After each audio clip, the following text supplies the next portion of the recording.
श्रीमात्रे नमः श्री गुरुभ्यो नमः हरि ओम। या देवी सर्वभूतेषु शक्ति रूपेण संस्थिता नमस्तस्यै नमस्तस्यै नमस्तस्यै नमो नमः। ముందుగా మీకు ఈ కంటెంట్ నచ్చినట్లయితే లైక్ చేయండి, 10 మందికి షేర్ చేయండి. అట్లాగే గత 10 సంవత్సరాల్లో హిందూ సమాజం యావత్తు కూడా కులాలకు అతీతంగా మతాలకు అతీతంగా జాగృతం అవుతున్నటువంటి పరిస్థితి చూస్తే చాలా ఆనందదాయకంగా, ఆశ్చర్యంగాను, చాలా సంతోషకరంగాను ఉంది. ఎందుకంటే గత 10 సంవత్సరాల్లో దేశంలో పరిస్థితులు అత్యంత వేగంగా మారినాయి. హిందూ సమాజానికి అనుకూలంగా, హిందుత్వం పట్ల అనుకూలంగా. ఇవాళ హిందూ సమాజంలో హిందువులు జరుగుతున్నటువంటి ప్రతి అన్యాయాన్ని ప్రతి హిందువు కూడా ప్రశ్నించేటటువంటి ధోరణి కలిగి ఉన్నారు. అట్లాగే రామ జన్మభూమిలో దివ్య భవ్య సుందరమైనటువంటి రామ మందిర నిర్మాణం జరిగిన తర్వాత దాని యొక్క ప్రభావం దేశంలో విదేశాల్లో ఉన్నటువంటి హిందువుల మీద కూడా చాలా ప్రభావవంతం చూపిస్తుంది. దానికి ఉదాహరణగా మనం కొన్ని విషయాలు చెప్పుకోవచ్చు. శంకరపీఠాలు ఏవైతే 4 ఉన్నాయో ఆ 4 కూడా స్వామీజీలు అంతా కూడా, పీఠాధిపతులంతా కూడా ఏకీకృతమై ఈ మధ్య బంగ్లాదేశ్లో జరుగుతున్నటువంటి హిందువుల మీద జరుగుతున్నటువంటి దాడులని గురించి ఏకకంఠంతో ఖండించడం జరిగింది. కేంద్ర ప్రభుత్వాన్ని వాళ్ళు వెంటనే అక్కడ ఉన్న పరిస్థితులను చక్కదిద్ది హిందువులకు రక్షణ కల్పించాలని కోరటం కూడా జరిగింది.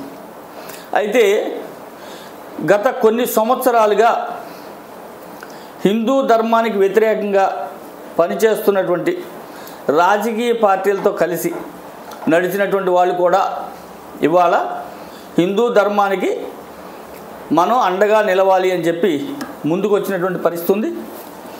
ఈ పరిస్థితి చాలా ఆనందదాయకమైనటువంటిది. ఎందుకంటే సమాజంలో ధర్మరక్షణ, సాంస్కృతిక రక్షణ, దేవాలయ రక్షణ, హిందూ ధర్మ రక్షణ చేయవలసినటువంటిది ఈ పీఠాధిపతుల యొక్క పని. వీళ్ళు నిరంతరం కూడా దేశ సంచారం చేస్తూ, నిరంతరం కూడా ప్రజలను ఉత్సాహపరుస్తూ, సమాజాన్ని ఏకీకృతం చేస్తూ, ధర్మాన్ని వాళ్ళ మనసుల్లో నిక్షిప్తం చేస్తూ, ధర్మజాగరణ చేస్తూ సంచరిస్తూ ఉన్నారు. అట్లాగే ప్రజలు కూడా ఆ పీఠాలకి దాసోహం అంటూ వాళ్ళు చెప్పిందల్లా కూడా అనుసరిస్తూ హిందూ ధర్మానికి అండగా నిలుస్తూ వచ్చారు. రామజన్మభూమి ఉద్యమం తదనంత పరిణామాలు, రామజన్మభూమిలో దివ్య భవ్య సుందర రామ మందిరం నిర్మాణం ప్రతిష్ట తర్వాత దాని యొక్క ప్రభావం చాలా చాలా సమాజంలో కనబడుతోంది. ఇవాళ ప్రతివాడు కూడా, ప్రతి వ్యక్తి కూడా నేను హిందువుని, ఇది నా ధర్మం, నేను నా ధర్మాన్ని రక్షించుకోవాలి అనేటటువంటి తాపత్రయంలో ఉన్నారు. దానికి ఇంకో ఉదాహరణ చెప్తాను. నిన్న సాయంత్రం వరకు పిఎంఓ అంటే ప్రధానమంత్రి ఆఫీస్కి వచ్చినటువంటి మెయిల్స్ 6 కోట్ల మెయిల్స్.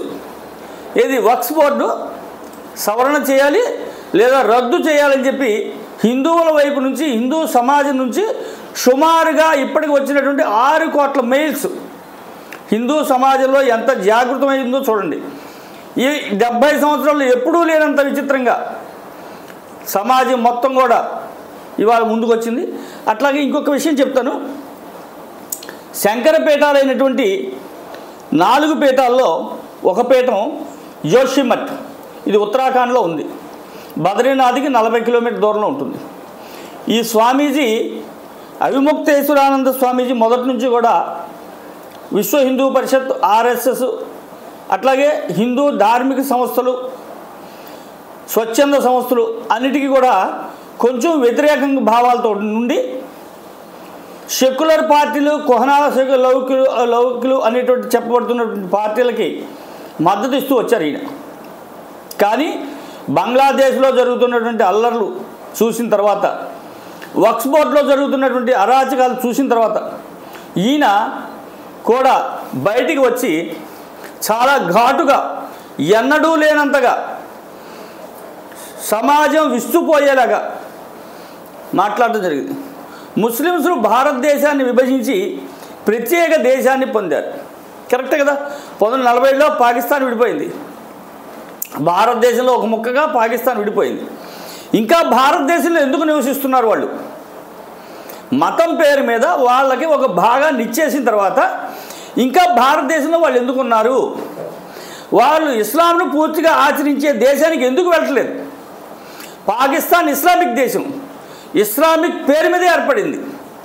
అటువంటి దేశానికి వాళ్ళు ఎందుకు వెళ్ళట్లేదు? ఇంకా ఇక్కడ ఎందుకున్నారు? వారికి ఇప్పటికే 75 దేశాలు ఇస్లామిక్ దేశాలు ఉన్నాయి.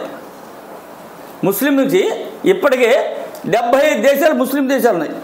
వారు అక్కడికి ఎందుకు వెళ్ళట్లేదు? ఎందుకంటే గాజ్వా ఏ హిందూగా తయారు చేయాలని భారతదేశాన్ని వాళ్ళు భావిస్తున్నారు కాబట్టి ఈ దేశంలో ఉన్నటువంటి వాళ్ళంతా కూడా ఈ దేశానికి కట్టుబడి జీవించాలి, ఇక్కడ ఉన్నటువంటి హిందువులతో సోదర భావంతో జీవించాలి అనేటటువంటి వాతావరణంలో ఆయన ప్రెస్ ముందు మాట్లాడటం చాలా ఆశ్చర్యకరం. సమాజాన్ని ఒక మంచి మార్గానికి తీసుకువెళ్తున్నటువంటి పరిస్థితి. నిన్నటి వరకు కూడా అయోధ్య రామ మందిర ప్రతిష్టా కార్యక్రమంలో కూడా ఈయన కొంచెం హిందూ సమాజంకి వ్యతిరేకంగా మాట్లాడినప్పటికీ తమాయించుకుని ఇప్పుడు జరుగుతున్నటువంటి అరాచకాలు పరిణామాలు చూసిన తర్వాత హిందూ సమాజాన్ని మనం కూడా ముందుకు నడిపించాల్సిన అవసరం ఉంది అని చెప్పి ముందుకు వచ్చి ఆయన చాలా ఘాటుగా ఈ పై విషయాలు మాట్లాడటం జరిగింది.